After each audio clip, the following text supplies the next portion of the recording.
Today I will tell you about Nyquist plot. In Nyquist plot, we have a open loop system. Let GSHS, which is open loop transfer function.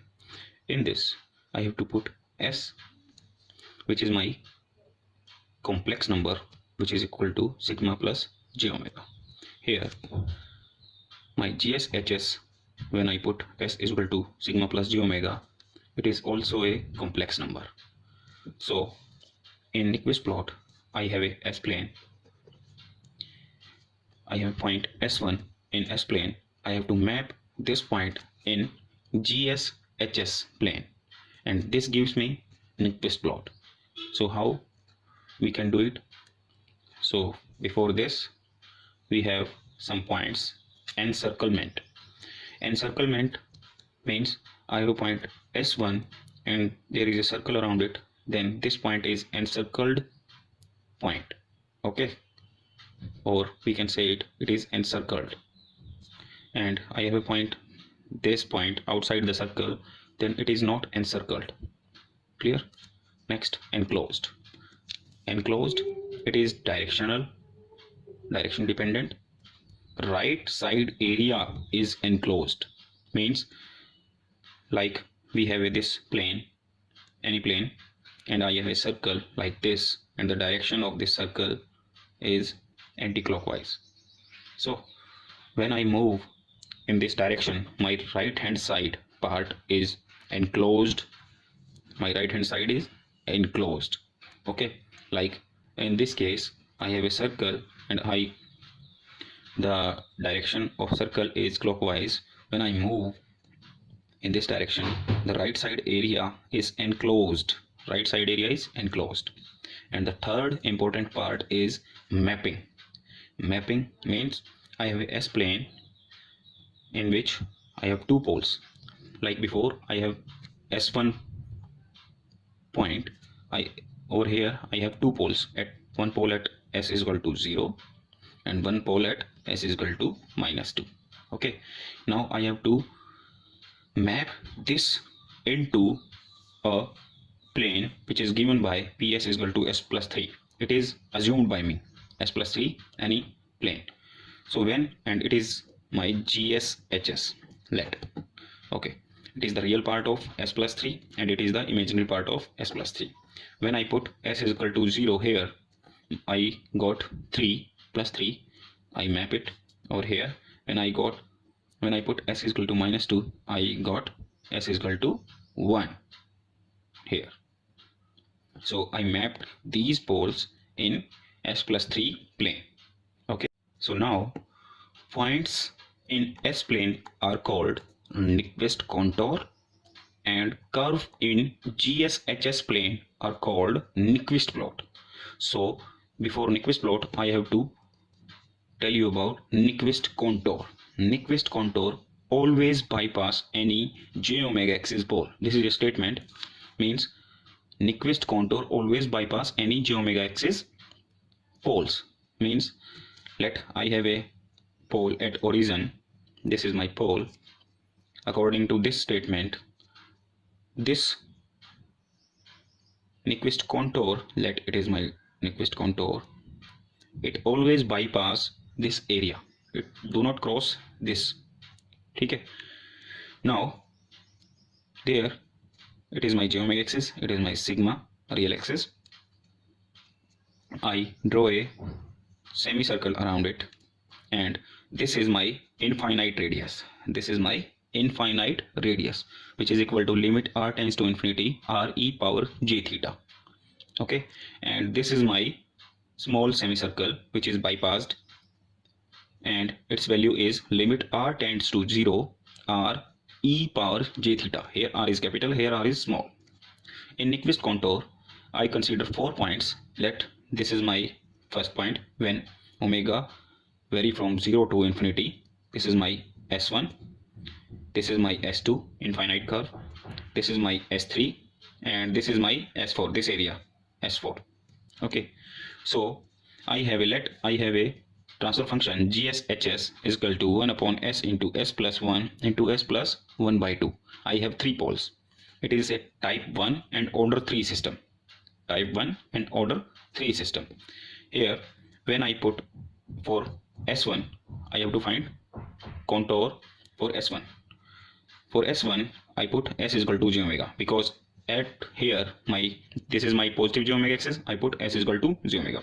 When I put j omega, S is equal to j omega, j omega is 1 upon j omega plus 1, j omega plus 1 by 2. So it is the same case as we did in polar plot. My magnitude is for this system 1 upon omega square root of omega square plus 1 square root of omega square plus 1 by 4, and my phase is minus 90 for pole at origin, minus tan inverse omega and minus tan inverse 2 omega. When I put omega 0, my magnitude is infinity, my phase is minus 90 degree. When I put omega is equal to infinity, my magnitude is 0 and my phase is minus 270. I got a polar plot like this.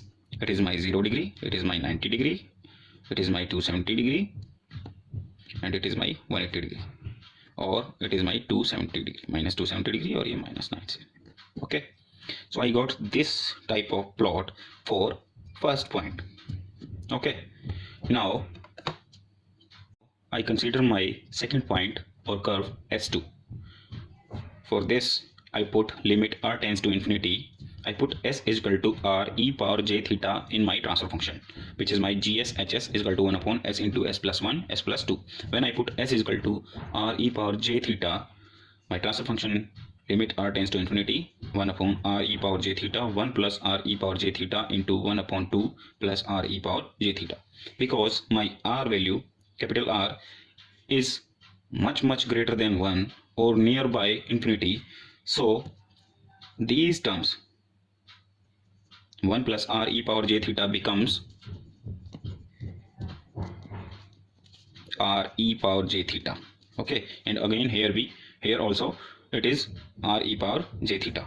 So my formula is limit r tends to infinity, 1 upon r cube e power j 3 theta, and when I put r is equal to infinity, I got 0.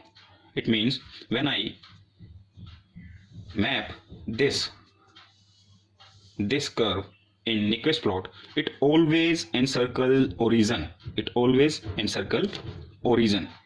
Okay, and here is a statement: as long as order of denominator is greater than numerator, it always encircle origin. And some another statement also: when number of pole is greater than number of zero in open loop system, it always encircle origin.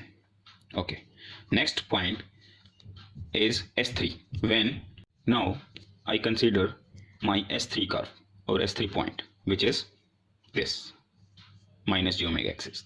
When I put s is equal to minus j omega in my transfer function, which is gshs is equal to 1 upon s into s plus 1, s plus 1 by 2, I got this 1 upon minus j omega, 1 minus j omega, 1 by 2 minus j omega. It is the simply conjugate of my S1 point, conjugate of this.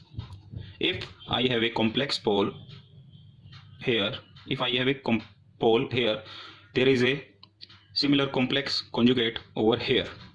So I got this type of polar plot for S1. So for S3, I got this type of polar plot, which is exactly mirror image of my polar plot. So mirror image concept comes from here. Mirror image of polar plot about real axis. For example, I have a 2 plus 3j over here. There is always existed 2 minus 3j. Reflection about real axis. Now I consider my fourth point S4. When I put s is equal to r e power j theta. Here r is small and limit r tends to 0 because it is very less value. R's value is very less. So when I put limit r tends to infinite 0, 1 upon r e power j theta, 1 plus r e power j theta into 1 by 2 r e power j theta, my r is very less than 1. So my term 1 plus r e power j theta becomes 1 because this is very less value. and again this is very less value. So I got limit r tends to 0, 2 upon r e power j theta means all the poles which does not lie on j omega axis. Here only one pole is lie on the j omega axis, it remains, all other remove. So means all the poles which does not lie on j omega axis will get removed. This is my contour of my system.